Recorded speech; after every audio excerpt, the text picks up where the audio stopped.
My name is Dr. Antъни Levатino. I'm a practicing obstetrician-gynecologist, and I performed over 1,200 abortions. Today I'm going to describe a first trimester medical abortion. This is a procedure in which the mother swallows pills in order to terminate her baby, and it is performed up to the 10th week of pregnancy. The procedure involves 2 steps. Step 1. At the abortion clinic or doctor's office, the woman takes pills which contain mifepristone, also called RU46. RU46 blocks the action of a hormone called progesterone. Progesterone is naturally produced in the mother's body to stabilize the lining of the uterus. When RU46 blocks progesterone, the lining of the mother's uterus breaks down, cutting off blood and nourishment to the baby, who then dies inside the mother's womb. It is important to note that even after it has been taken, it is possible to reverse the effects of RU46 and save the baby if progesterone is administered. The sooner, the better. Step 2. 24 to 48 hours after taking RU46, the woman takes misoprostol, also called Cytotec, that is administered either orally or vaginally. RU46 and misoprostol together cause severe cramping, contractions, and often heavy bleeding to force the dead baby out of the woman's uterus.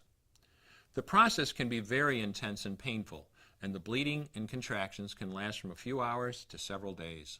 While she could lose her baby any time and anywhere during this process, the woman will often sit on a toilet as she prepares to expel the child, which she will then flush. She may even see her dead baby within the pregnancy sac. At 9 weeks, for example, the baby will be almost an inch long, and if she looks carefully, she might be able to count the fingers and toes. After she has disposed of her baby, the woman may have bleeding and spotting for several weeks. Bleeding lasts, on average, 9 to 16 days. 8% of women bleed more than 30 days, and 1% require hospitalization because of heavy bleeding.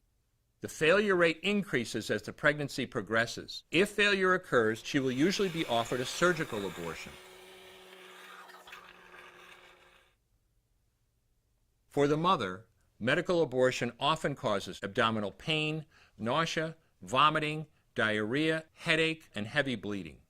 Maternal deaths have occurred, most frequently due to infection and undiagnosed ectopic pregnancy. As I mentioned at the beginning, I'm Dr. Antъни Levatino, and in the early part of my career as an OBGYN, I performed over 1,200 abortions.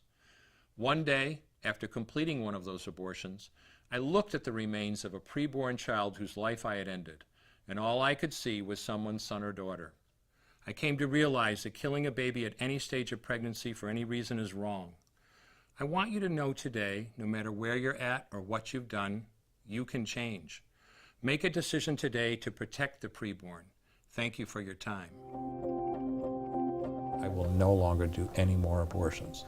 When you finally figure out that killing a baby that big for money is wrong, that it doesn't take you too long to figure out it doesn't matter if the baby is this big or this big or this big or maybe even this big, it's all the same.